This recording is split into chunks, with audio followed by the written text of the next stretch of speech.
Hello viewers, welcome back to our YouTube channel. This is Ankita Mukherjee, Academic Counselor of Blossom Global Education. Today I am here with another new topic, that is why you choose abroad for MBBS. So MBBS in abroad के बारे में हम लोग जब भी सोचते हैं तो तीन जो मिथ है हम लोगों के अंदर काम करता है। फर्स्ट वन इज हम लोग सोचते हैं कि अब्रॉड में जब स्टूडेंट MBBS करने जाएंगे तो वहाँ का जो एक्सपेंस है वो इंडिया से बहुत ज़्यादा है।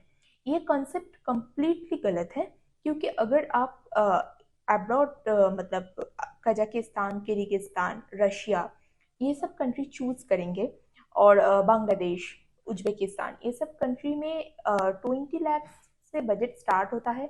अप टू 40-45 लाख तक कॉलेज अवेलेबल है, फूडिंग लॉजिंग सब कुछ इंक्लूड करके। सेकेंड जो मीथ काम करता है वो है कि जो भी स्टूडेंट है जो अब्रॉड से कंप्लीट MBBS कंप्लीट कर रहे हैं वो स्टूडेंट क्या इंडिया में प्रैक्टिस करने के लिए एलिजिबल है और उनका जो रजिस्ट्रेशन और लाइसेंस है वो क्या वैलिड है इंडिया में। तो ये भी एक गलत कॉन्सेप्ट है, क्योंकि NMC का जो रूल्स और रेगुलेशन जो भी कंट्री फॉलो करेगा वो सब कंट्री का लाइसेंस एंड रजिस्ट्रेशन इंडिया में प्रैक्टिस करने के लिए वैलिड है। थर्ड जो मीथ काम करता है कि इंडिया का जो इंफ्रास्ट्रक्चर है और इंडिया में जो भी स्टूडेंट सीखता है मेडिकल स्टूडेंट, क्या अब्रॉड में भी इंफ्रास्ट्रक्चर इक्वल है और क्या स्टूडेंट वहाँ पर भी कुछ जाके एक्सपोजर मतलब मेनली थर्ड जो मीथ होता है वो बेसिकली होता है कि इंफ्रास्ट्रक्चर और एक्सपोजर के ऊपर। तो इंफ्रास्ट्रक्चर जो है NMC अप्रूव जो भी कॉलेजेस है उसका इंफ्रास्ट्रक्चर बहुत ज़्यादा डेवलप है और एक्सपोज तो स्टूडेंट लोग बहुत कुछ कर सकते हैं आउट ऑफ इंडिया जाकर, बिकॉज वहाँ पर बहुत सारा नॉलेज गैदर करते हैं स्टूडेंट एंड बहुत सारा लैंग्वेज सीखने को मिलता है, क्योंकि बहुत सारे कंट्रीज में स्टूडेंट जाते हैं, जैसे कि रशिया में रशियन लैंग्वेज सीखना पड़ता है और बहुत सारे ऐसे कंट्रीज हैं जो वहाँ का लैंग्वेज सीखना पड़ता है, तो जो सेल्फ डेवलपमेंट स्किल होता है वो भी डेवलप हो जाता है वहाँ पर। में भी इंफ्रास्ट्रक्चर इक्वल है और क्या स्टूडेंट वहाँ पर भी कुछ जाके एक्सपोजर मतलब मेनली थर्ड जो मीथ होता है वो बेसिकली होता है कि इंफ्रास्ट्रक्चर और एक्सपोजर के ऊपर। तो इंफ्रास्ट्रक्चर जो है NMC अप्रूव जो भी कॉलेजेस है उसका इंफ्रास्ट्रक्चर बहुत ज़्यादा डेवलप है और एक्सपोज तो स्टूडेंट लोग बहुत कुछ कर सकते हैं आउट ऑफ इंडिया जाकर, बिकॉज वहाँ पर बहुत सारा नॉलेज गैदर करते हैं स्टूडेंट एंड बहुत सारा लैंग्वेज सीखने को मिलता है, क्योंकि बहुत सारे कंट्रीज में स्टूडेंट जाते हैं, जैसे कि रशिया में रशियन लैंग्वेज सीखना पड़ता है और बहुत सारे ऐसे कंट्रीज हैं जो वहाँ का लैंग्वेज सीखना पड़ता है, तो जो सेल्फ डेवलपमेंट स्किल होता है वो भी डेवलप हो जाता है वहाँ पर। तो वहाँ पर क्या होता है कि सेल्फ डेवलपमेंट जो स्किल है वो भी अपडेट हो जाता है।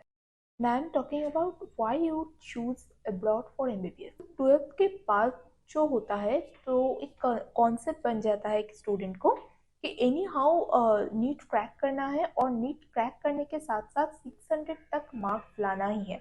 और ये एक तरह से देखा जाए तो सही भी है, क्योंकि 600 के मार्क्स के अलावा गवर्नमेंट सीट अलॉटमेंट तो पॉसिबल नहीं है इन इंडिया।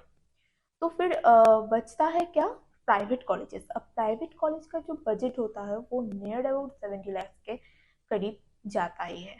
तो इस सिचुएशन में स्टूडेंट सेकेंड अटेम्प्ट के देने के बाद भी देख रहे हैं कि उन लोगों का स्कोर 400 पे ही स्टिक है और 350 और 400 पे ही स्टिक है और इससे इंक्रीज भी नहीं कर रहे हैं, तो they can choose abroad for MBBS। India में जो कंपटीशन लेवल है वो बहुत ज़्यादा हाई है एज कम्पेयर एज अब्रॉड। मैं ये नहीं कहूँगी कि अब्रॉड में all time medical seat available रहता है, पर हाँ इंडिया का जो एडमिशन प्रोसीड्यूर है उससे ज़्यादा अब्रॉड का एडमिशन प्रोसीड्यूर ईजीएस्ट होता है। अब मैं अगर प्राइवेट कॉलेज में एडमिशन लेकर बताऊँ कि इंडिया में प्राइवेट कॉलेज में आपको अगर एडमिशन लेना है तो मिनिमम आपको 70 लाख बजट लेकर चलना ही है। अब पहले का रूल्स अलग था कि only for foreign medical graduates के लिए FMG एग्जामिनेशन होता था, पर from 2024 it is mandatory for all NEET aspirants कि यहाँ पर लाइसेंस लेने के लिए आपको नेक्स्ट एग्ज़ाम मैंडेटरी है। अब ये इंडिया में प्राइवेट कॉलेज में एडमिशन अगर कोई करे और या फिर वो गवर्नमेंट कॉलेज कॉलेज में पढ़े और या फिर वो अब्रॉड में ही एडमिशन क्यों ना ले, सबके लिए नेक्स्ट एग्जाम मैंडेटरी हो गया है। तो जो भी स्टूडेंट ये सोचता था कि अब अगर इंडिया में हो रहे तो उन लोगों के लिए नेक्स्ट एग्जामिनेशन की और एफएमजी एग्जामिनेशन की कोई ज़रूरत नहीं है।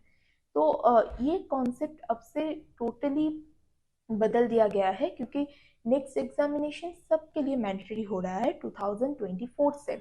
और नेक्स्ट एग्जामिनेशन का जो फर्स्ट एग्जामिनेशन होगा नेक्स्ट का, वो है 28 में, मतलब 2024 का स्टूडेंट 2028 में फर्स्ट नेक्स्ट एग्जाम अटेंड करेंगे। फोर्थ जो इसके बारे में हम लोग बात करेंगे वो है कि एब्रॉड का बजट। एब्रॉड का बजट के बारे में हम लोग अगर बात करें तो एब्रॉड का जो बजट है वो एज कम्पेयर एज इंडिया बहुत ज़्यादा चीपर है। और 20 to 40 लाख के अंदर अंदर रशिया, किर्गिस्तान, कजाकिस्तान और उज्बेकिस्तान, बांग्लादेश, ये सब कंट्री में एडमिशन आप ले सकते हैं। So that's all about today. So make sure to take decision as early as possible, and stay tuned with us, and please subscribe our channel and press the bell icon for more updates, and thanks for watching.